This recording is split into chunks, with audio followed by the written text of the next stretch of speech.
पण बच्चूकडे तुम्ही गुवाहाटीला गेलेलात, आम्ही तेही दृश्य पाहिलीत. हो. आम्हाला असं वाटलं की आता अरे वा आता नवीन सरकार आलं. मला एक सांगा, गुवाहाटीचा मुद्दा किती दिवस ठेवणार आहे? तुम्ही ते उद्धव visual- साहेबाला कधी विचारलं का? तुम्हाला माझा प्रश्न आहे, तुम्ही उद्धव साहेबांना असं कधी विचारलं आणि किती डाव विचारलं ते आम्हाला पहिले सांगा. का बाळासाहेब जी ठाकरे आयुष्यभर काँग्रेसच्या विरोधात करत होते, हो. तरी तुम्ही काँग्रेससोबत राहून मुख्यमंत्री घेतलं, हे कधी विचारत नाही. ते आम्ही विचारतो. कधीच विचारलं नाही, कधीच त्याचं उत्तर आलं नाही. दुसरी गोष्ट, अजितदादा 3 डाव वेगवेगळ्या युत्या करून उपमुख्यमंत्री झाले, त्यांनाही कधी विचारलं नाही.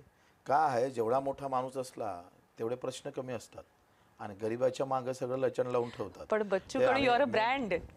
तुम्ही तर ब्रँड आहात. मी नेहमी सांगत असतोय का श्रीमंताची पोरगी जर पडून गेली तर तिचं लव्ह मॅरेज होतं आणि गरिबाची पोरगी जर पडून गेली तर त्याचं लफडं होतं. म्हणजे हा गरीब आणि श्रीमंताचा फरक आहे. त्याच्यानं तुम्ही हे राजकारण आहे. आणि बच्चू कडून गुवाहाटी गेल्यानंतर थाटामाटात देशाच्या इतिहासामध्ये पहिलं दिव्यांग मंत्रालय आणून दिलं, हे त्याच्यातलं सगळ्यात प्लस पॉईंट आहे. लोक बलिदानातून हे देश स्वतंत्र केला. बच्चू कडू बदनामीच्या बलिदानातून मंत्रालय स्थापित झालं. हे त्याच्यातलं सगळ्यात मोठं यश आमचं आहे.